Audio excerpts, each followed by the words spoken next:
예, 오늘 집중분석에서는 어제 합의가 된 탄력 근로제 확대안 내용의 세부적인 내용들을 좀 살펴보고 향후 미칠 영향들, 그다음에 마지막에 최저임금 얘기까지 오늘 짚어보도록 하겠습니다.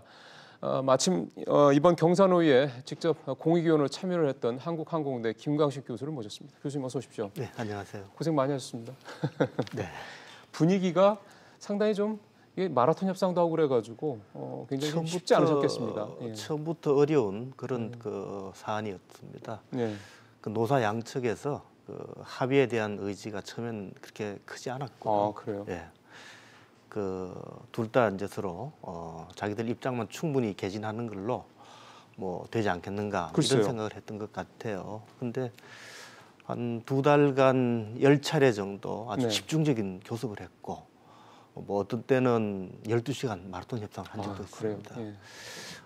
결국 서로가 조금씩 마음을 열고 상대방 의견에 귀를 기울이고 또 자기들 주장을 조금씩 일부 양보하고 해서 글쎄요. 최종적으로는 합의에 도달했습니다. 사실 그게 경사노위가 만들어진 이유이기도 하지 않습니까? 어쨌든 그래서 양쪽에서 서로 간에 좀씩 양보해서 타협을 하는 쪽으로. 그동안 이제 경사노위에 대한 일부 비판이 있었습니다. 그 경사노위의 어떤 존재 이유가 무엇인가, 사회적 대화가 과연 필요한가, 그런 뭐 의구심, 그래한테 비판도 있었는데, 뭐 이번에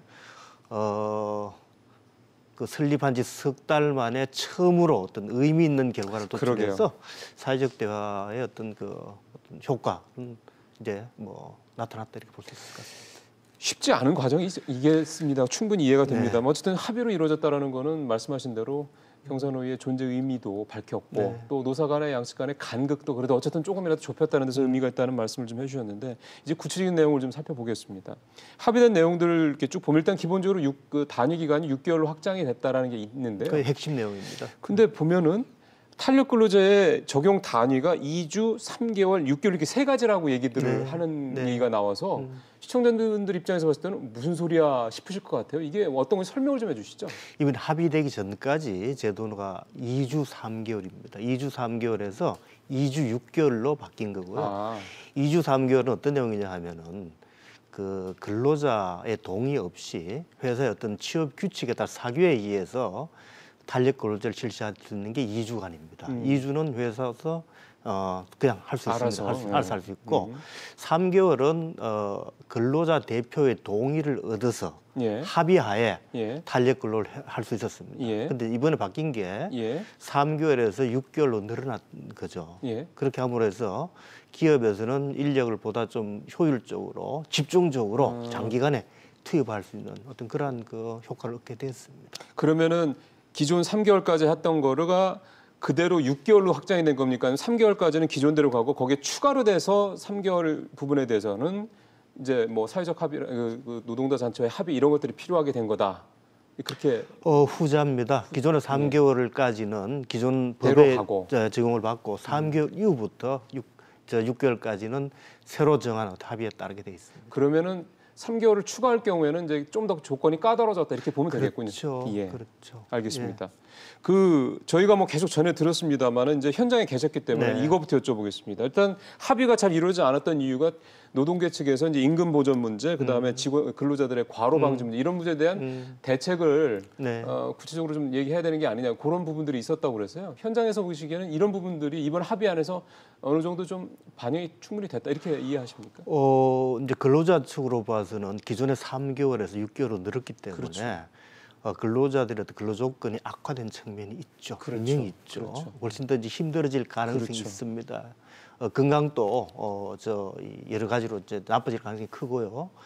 그러다 보니까 이제 그 건강이 더 이상 나빠지지 않도록 하는 어떤 제도적인 보완책에 대한 요구가 강하게 있었고, 그 이제 건강권이라고 합니다. 강한 요구가 있었고, 그다음에 이제 임금과 관련해서는 이 탄력 근로제가 길어지게 되면 그 전에는 장시간 근로를 하면은 초과 근로수당을 받을 수 있었는데 이제 탄력 근로가 되니까 초과 근로가 아니라 이제는 그 장시간 이외에 남은 시간은 오히려 근로 시간을 줄여서 일할 수 있게 되니까 전체적인 근로 시간은 같습니다만 임금은 줄어들 가능성이 있는 거죠. 이에 대한 이제 보상을 요구를 했던 거고 이 두 부분은 사측에서 거의 대부분 수용한 걸로 이렇게 합의가 됐습니다. 그래서 건강권에 있어서는 구체적으로 근로 일간에 있어서 반드시 최소 11시간 휴식을 두게끔 이렇게 했고요. 그럼 제가 퇴근을 했어요. 그럼 그다음부터 다시 출근할 때까지는 무조건 11시간을 쉬게 해야 최소 된다. 11시간은 보장해야 된다는 거고요. 그다음에 이제 그 임금 보전은 그 탄력 근로 단위 기간이 늘어남으로 해서 발생할 수 있는 임금 손실에 대해서는 뭐 수당 제도를 준다든지 뭐 할증 제도를 준다든지 해서 보전하도록 그렇게 제도를 만들었습니다. 그러니까 서로 조금씩 좀 양보를 한 거예요. 양보를 했죠. 그러니까 노동조합 측에서는 근로자 측에서는 단기간 확대를 양보를 해준 거고, 그렇죠. 예. 사용자 측에 그에 대한 대가로 건강권과 임금에 보전을. 대해서 양보를 했다고 이렇게 볼 수 있을 것 같습니다. 그러네요. 이번에 천재지변 같은 불가피한 상황에 대해서는 기존에는 이제 사전 합의를 해야지 이제 네. 단위 탄력 근로제 적용 기간을 확장할 수 있는데 이런 천재지변에 대해서는 합의가 아니라 노동자 합의가 아니라 협의라고 이렇게 돼 좀 있다고 유연성을 그러더라고요. 더 두었습니다. 그러면 이게 이제 일각에서는 특히 노동계에서는 이제 이게 너무 악용되는 건 아닐까라는 우려를 하던데 현장에서 교수님께서 보시면 이게 그렇게까지 악용될 여지가 있다라고 보셨어요? 근로자 측에서 뭐 우려를 할 수가 있죠. 할 수가 있는데 실제로 우리나라에서 지금 탄력 근로제 활용률이 그렇게 높지는 않습니다. 예, 최근 3% 3.2%인데 예. 높지도 않고 또 탄력 근로제는 일상적으로 이루어지는 그런 행해지는 아니죠. 게 아니고 특별한 경우에 예외적으로 또 어떤 제한된 부분에서 이루어지기 때문에 그런 어떤 오남용 어떤 그 가능성은 제가 볼 땐 그렇게 높지 않을 거다. 안심해도 될 것 같다고 저는 그걸 생각하고 있습니다. 그리고 뭐 노조가 없는 데 같은 경우는 우려들이 또 있는데 거기 같은 경우도 정부에서 또 이제 신고를 받을 수 있도록 그런 조치도 이번에 넣었더군요. 그러니까 그런 부분도 좀 어느 정도 좀 보완이 된다 이렇게. 예, 그 문제는 뭐 꼭 탄력 근로뿐만 아니라 사실은 그렇죠. 노동의 모든 문제에 있어서 대표성의 문제는 항상 존재하는 문제입니다. 예, 이번에는 재계 쪽에서 주장했던 부분을 한번 살펴보면 네. 앞서 말씀대로 요건이 좀 더, 그러니까 특히 이제 3개월까지 하고 추가로 3개월을 더 이제 탄력 근로제를 확대할 경우에는 좀 더 요건이 까다로워졌다 이런 부분에서 재계가 조금 부담스러워한다는 그런 반응도 좀 있어서요. 재계 쪽 상황은 좀 어떻게 이해를 하셨어요? 재계에서는 기본적으로 단위 기간을 1년으로 연장하는 것을 원했습니다. 이제 국제적으로 볼 때 대부분 OECD 국가가 다 1년입니다. 그러니까 이제 통상적으로 1년이니까 이제 1년을 요구를 했고, 그 다음에 또 하나 중요한 건 뭐냐 하면은 단위 기간이 길다 하더라도 실제로 사용하기 어려운 경우가 있습니다. 아까 잠깐 이야기 나왔습니다만은 근로자 대표, 다시 노동조합의 동의가 없으면은 그렇죠. 아무리 1년이라도 뭐 하루도 쓸 수가 없는 게 그렇죠. 현실입니다. 예. 그래서 이제 실제로 우리나라의 그 대규모 사업장에 뭐 흔히 말하는 강성 노조가 있는 경우 네. 동의를 받기 어려운 경우가 굉장히 많습니다. 그러니까 무용지물이죠, 사실. 이제 그렇기 때문에 이러한 실제 사용할 수 있는 요건들 좀 완화해 달라. 다시 말씀드리면은 이 근로자 대표 노조의 동의가 아니라 노조 대표 동의가 아니라 협의로 근로자 본인 당사자의 동의 내지 어떤 그 부문 내지 어떤 뭐 직무 그 부서에서의 동의를 좀 하는 거 해달라고 했는데 결국은 근로자 전체 그 대표의 어떤 서면 동의 방식을 유지하기로 그렇게 했습니다. 그러게요.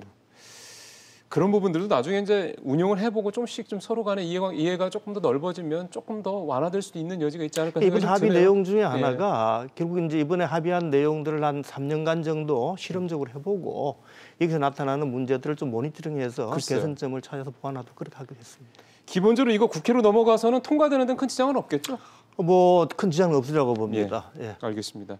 마지막으로 최저임금 얘기를 좀 해봤으면 좋겠습니다. 이게 원래 오늘 개편 확정안이 발표될 예정이었는데 이게 다음 주로 연기됐다고 그래서 무슨 문제가 있는 게 아닌가라는 그런 걱정이 살짝 들어서요. 뭐 혹시 무슨 특별한 문제는 아닌 건가요?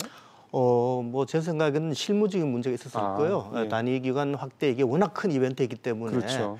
이런 큰 일을 같은 동시에 두 개 치르기 굉장히 어려웠고 어려울 것이고 또 하나는 이 아주 좀 세부적인 디테일한 내용들에 있어서 조정이 조금 필요하지 않은가? 예를 들어 결정 기준에 있어서 지금 이 근로자 측에서 강력하게 지금 이의를 제기하고 있는 것도 있고 해서 어떤 걸 말씀하시는 거예요? 뭐 예를 들어서 이제 기업의 어떤 지불 능력 이런 것을 새로운 결정 기준에 포함을 하겠다고 했는데 여기에 대해서는 노측에서는 뭐 반대하고 있습니다. 네. 지금 사실 최저임금위원회도 물론 2단계로 나눠서 이렇게 한다고는 네. 하지만 결국은 이제 재계 쪽하고 노동계 쪽하고 의견이 엇갈리면 역시 공익위원들 중심으로 해서 또 나중에 결론이 날 가능성이 높은 상황 아닙니까? 이번 그렇죠. 지금까지도 계속 그렇게 그렇습니까? 해왔고요. 네. 그래서 이제 거기서 나타난 문제점을 개선하기 위해서 지금 결정 구조를 이원화를 하겠다고 지금 하고 있는데 네. 뭐 그것은 이제 어떻게 구성을 하고 어떻게 운영할까지 하는 것이 굉장히 중요한 과제입니다. 알겠습니다. 요 최저임 관련해서는 어차피 또 교수님이 또 나오셔서 또 한번 또 해설을 해주셔야 될 것 같긴 합니다. 요 최저임금 좀 구체화될 때 다시 한번 또 교수님이랑 얘기 좀 나눠보겠습니다. 감사합니다. 말씀 잘 들었습니다. 고맙습니다. 감사합니다.